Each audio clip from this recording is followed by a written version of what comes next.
juga banyaknya pertanyaan-pertanyaan yang saya dapatkan melalui jalur saya ulas di video saya sebelumnya. Namun perawatan kali ini saya bagikan buat sahabat-sahabat semuanya dimanapun berada, khususnya buat sahabat-sahabat yang masih pemula, tentang bagaimana merawat fosil Galligalor yang belum pernah saya ulas di video saya sebelumnya. Assalamualaikum warahmatullahi wabarakatuh. Dalam video kali ini, saya lagi-lagi mengulas tentang fosil Galligalor seperti biasanya teman-teman ya. Mengingat banyaknya penggemar fosil Galligalor, juga banyaknya pertanyaan-pertanyaan yang saya dapatkan melalui jalur WA, terutama pada sebuah pertanyaan yang mengarah pada perawatan fosil Galligalor. Ya, untuk perawatan fosil Galligalor juga pernah saya ulas di video saya sebelumnya. Namun perawatan kali ini saya bagikan buat sahabat-sahabat semuanya dimanapun berada, khususnya buat sahabat-sahabat yang masih pemula, tentang bagaimana merawat fosil Galligalor yang belum pernah saya ulas di video saya sebelumnya. Untuk merawat fosil Galligalor, tahap awal tentunya kita selain menaruh di tempat yang layak, katakanlah di sebuah tempat yang menurut kita aman dan nyaman, bisa di buffet, bisa kita cantolkan di mana saja, atau di tempat-tempat khusus terserah ya. Selain itu juga kita bersihkan tentunya, bisa 1 minggu sekali, 1 minggu 2 kali, atau 1 minggu 3 kali, bahkan 1 bulan sekali, terserah, tergantung keadaan dan tergantung dari kebutuhan kita masing-masing teman-teman ya. Dan untuk tahap berikutnya, agar fosil Galligalor kita ini semakin tua, semakin mengkilat secara alami, dan tentunya juga semakin kuat energinya secara alami. Selain memberikan minyak khusus yaitu minyak misik hitam, kita juga bisa menempuh metode lain. Barangkali sahabat-sahabat ada yang tidak suka dengan aroma minyak misik hitam karena aromanya yang menyengat teman-teman ya. Karena tidak menutup kemungkinan pada kenyataannya tidak sedikit orang yang tidak menyukai aroma minyak yang saya sebutkan tadi. Kita bisa mempraktekkan langsung dengan merendamnya dengan minyak goreng yang masih baru. Jangan minyak goreng yang bekas pakai teman-teman ya. Sekali lagi, minyak goreng yang masih baru, boleh dari merek minyak goreng apapun, yang penting minyak gorengnya masih baru, atau juga minyak goreng yang hasil bikinan kita sendiri dari santan kelapa yang digoreng sampai beberapa jam sehingga menjadi minyak goreng. Itu juga bisa. Untuk merendamnya, kita harus taruh di sebuah tempat, yaitu di sebuah wadah, tempat wadah yang bisa kita tutup dengan rapat. Kalau kita tidak mempunyai wadah yang ada tutupnya dengan rapat, kita boleh memakai tempat wadah yaitu gelas, teman-teman.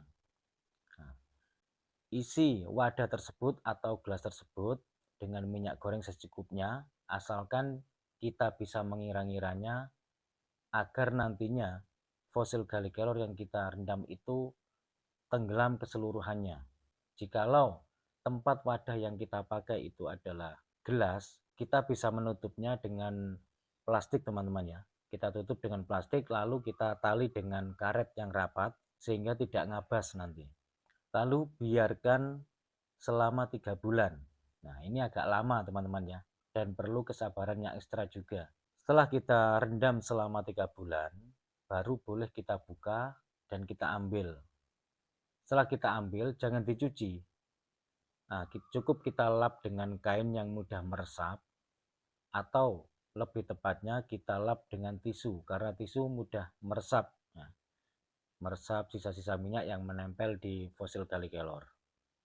Setelah kita bersihkan dengan lap kain atau tisu, boleh kita simpan dahulu, terserah itu bisa kita taruh 1 hari atau 2 hari, lalu boleh kita pakai. Atau langsung kita pakai juga tidak apa-apa, karena biasanya kalau bekas minyak kita enggan memakai teman-teman ya. Itu terserah, tergantung kitanya yang memiliki. Terus selain menggunakan minyak goreng, kita juga bisa menggunakan minyak zaitun, teman-teman. Minyak zaitun ini bermacam-macam, ada yang minyak zaitun murni tanpa campuran pewangi, ada juga minyak zaitun yang tidak murni, tentunya minyak zaitun yang ada aromanya, aroma wangi. Nah, itu jangan. Usahakan mencari minyak zaitun yang murni, tidak ada aroma wanginya. Biasanya minyak zaitun yang tidak ada aroma wanginya itu kebanyakan minyak zaitun yang berwarna kuning, begitu. Apakah minyak zaitun yang berwarna kuning ini sudah pasti tanpa pewangi? Belum tentu. Ada juga minyak zaitun yang berwarna kuning, itu ada campuran pewanginya, sehingga tidak murni lagi. Dan memang kebanyakan minyak zaitun yang masih murni, tidak ada campuran pewangi, itu kebanyakan pada jenis minyak zaitun yang berwarna kuning. Lalu bagusan mana? Kita merendam fosil galikelor ini dengan minyak goreng atau dengan minyak zaitun. Tentunya lebih bagus menggunakan minyak zaitun, teman-teman ya. Bukan berarti tidak bagus menggunakan minyak goreng, bagus saja. Jikalau tidak ada minyak zaitun, tidak apa-apa kita menggunakan minyak goreng. Dan jika ingin lebih bagus lagi, kita bisa menggunakan minyak zaitun yang tanpa pewangi atau yang masih murni itu. Terus manfaatnya apa saja setelah kita merendam fosil galikelor kita dengan minyak goreng atau minyak zaitun di tempat yang tertutup selama 3 bulan? Manfaatnya, setelah kita rendam selama 3 bulan di tempat tertutup atau di wadah tertutup, maka fosil galikelor milik kita itu akan berkurang zat kapurnya, sehingga sampai ada yang sampai mengkristal. Ada juga yang belum sampai mengkristal, hanya sampai semi kristal.